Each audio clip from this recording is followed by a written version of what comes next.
दोस्तों, माता रानी को प्रसन्न करने के लिए हम नारियल, अक्षत, लौंग, पान, सुपारी बहुत सारी चीज़ें चढ़ाते हैं, भोग सामग्री चढ़ाते हैं। लेकिन हम ऐसी कुछ न कुछ गलतियां कर देते हैं, कमियां कर देते हैं, जिससे हमें पुण्य की जगह पाप मिल जाता है और माता रानी हमसे प्रसन्न होने की बजाय रुष्ट हो जाती हैं। तो बहुत ही ध्यान देना चाहिए जब भी हम कोई चीज़ माता रानी को अर्पित करते हैं। बहुत सारी चीज़ें ऐसी हैं जो माता रानी को अर्पित नहीं की जाती हैं, लेकिन कुछ ऐसी चीज़ें भी हैं जिन्हें माता रानी को समर्पित किया जाए पूरे भक्ति के साथ, श्रद्धा के साथ, भाव के साथ, तो माता रानी प्रसन्न भी होती हैं और आपको मनचाही मुराद भी देती हैं। वीडियो पूरी देखिएगा, तभी समझ में आएगा कि आपको कौन कौन सी चीज़ें माता रानी को समर्पित करनी है। चैनल सब्सक्राइब ज़रूर कर लीजिएगा।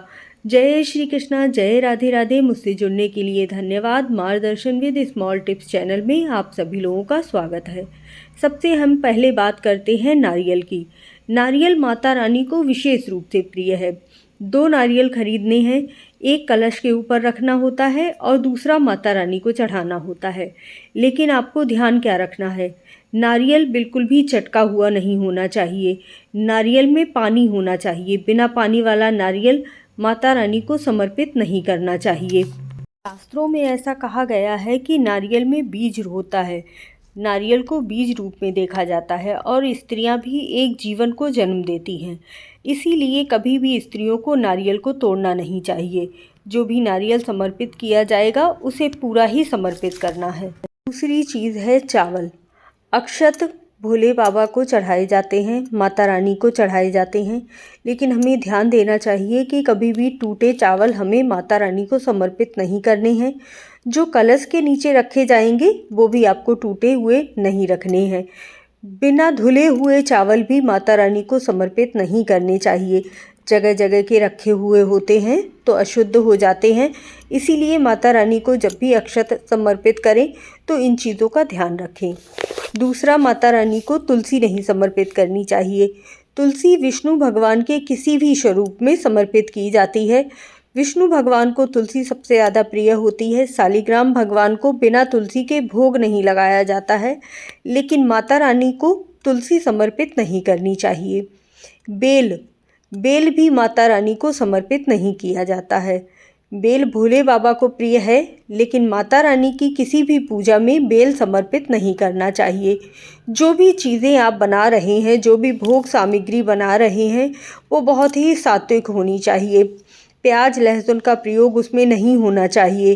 पैक्ड फूड वाली चीज़ें भी माता रानी को समर्पित बिल्कुल नहीं करनी चाहिए।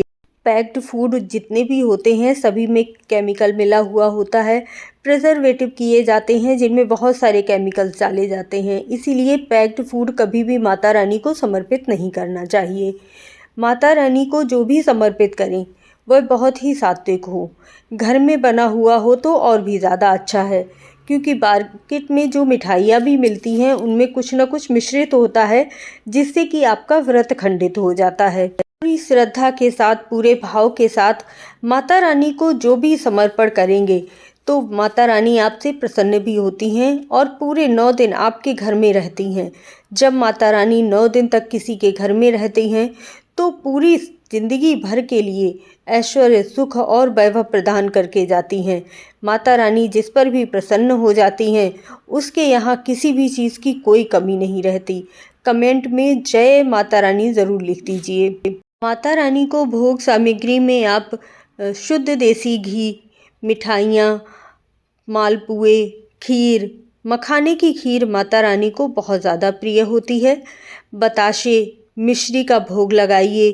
पान, सुपारी, इलायची का भोग लगाइए। ये सब माता रानी को बहुत ही ज़्यादा प्रिय होते हैं। आप माता रानी को कभी भी कनेर का पुष्प अर्पित मत कीजिएगा। धतूरा, मंदार का फूल, हर श्रृंगार के फूल भी माता रानी को अर्पित नहीं किए जाते हैं। कभी भी फूल की कली माता रानी को अर्पित नहीं करनी चाहिए। शास्त्रों में ऐसा वर्णित किया गया है कि सबसे ज़्यादा माता रानी को गुड़हल का और कमल का पुष्प प्रिय होता है।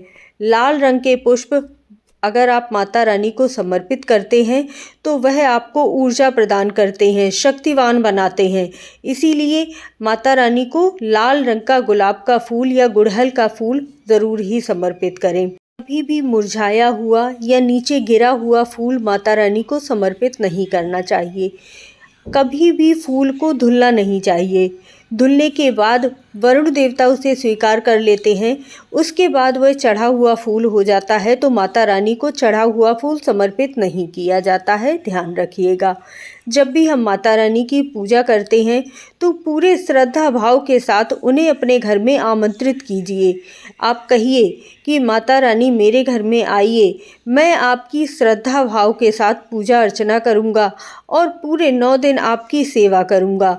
इस तरह से जब आप बोलेंगे और माता रानी को आमंत्रित करेंगे, तभी माता रानी आपके घर में प्रवेश करेंगी। आप जानते हैं कि माता रानी को चढ़ावा कैसे चढ़ाना चाहिए। साफ वस्त्र पहनिए। सुबह स्नान आदि करने के बाद जितनी जल्दी उठ सके उतना अच्छा है। चौकी आपने लगाई हुई है, वहाँ माता रानी को आमंत्रित कीजिए। सबसे पहले माता रानी के पैरों पर जल आचमन कीजिए, फिर स्वयं भी जल की आचमनी लेनी है। माता रानी को सुंदर सी लाल रंग की चुनरी अर्पित कीजिए, सुंदर लाल माला अर्पित कीजिए। गुलाब के फूल अर्पित करते हैं तो और भी ज़्यादा अच्छा है। धूप दीप जलाइए, माता रानी के मंत्रों का जाप कीजिए, दुर्गा सप्तशती का पाठ कीजिए, दुर्गा चालीसा का पाठ कीजिए। माता रानी को हल्दी का, कुमकुम का तिलक लगाइए और साथ में सिंदूर लगाना तो बिल्कुल मत भूलिएगा। माता को जो प्रिय है वह भोग और मिठाई अर्पित कीजिए। स्वयं का सुंदर सा श्रृंगार करके माता रानी को भी सुंदर सा श्रृंगार अर्पित कीजिए। अपने पैरों में महावर लगाइए।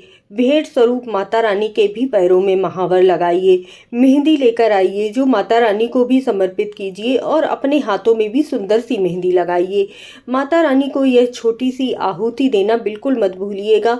ये आपके घर से नकारात्मक ऊर्जा को दूर करती है और आपके घर को पवित्र करती है। पूरी वीडियो चैनल पर है तो जाकर ज़रूर ही देखिएगा। इस तरह से आपको माता रानी को चढ़ावा अर्पित करना है, प्रतिदिन अर्पित करना है। जिस तरह से आप माता रानी की पूजा करेंगे, माता रानी उतनी ही ज़्यादा आपसे प्रसन्न होंगी। और माता रानी किस तरह से आपके घर में आगमन करती हैं उसके ऊपर भी वीडियो डाली हुई है। आपको कैसे पता चलता है कि माता रानी आपसे प्रसन्न हो गई हैं, आपकी पूजा को माता रानी ने स्वीकार कर लिया है, तो वह वीडियो भी ज़रूर देखिएगा। चैनल को सब्सक्राइब कर लीजिएगा। मुझसे जुड़े रहने के लिए धन्यवाद। मेरी वीडियो देखने के लिए धन्यवाद। माता रानी सभी भक्तों के ऊपर बहुत कृपा करें, जो भी आपकी मनोकामना है वह पूर्ण करें। धन से आपके घर के भंडारे भर दें। जो भी आप माता रानी से मांगना चाहें इस समय मांग लीजिए, क्योंकि माता रानी सबकी झोली भरने वाली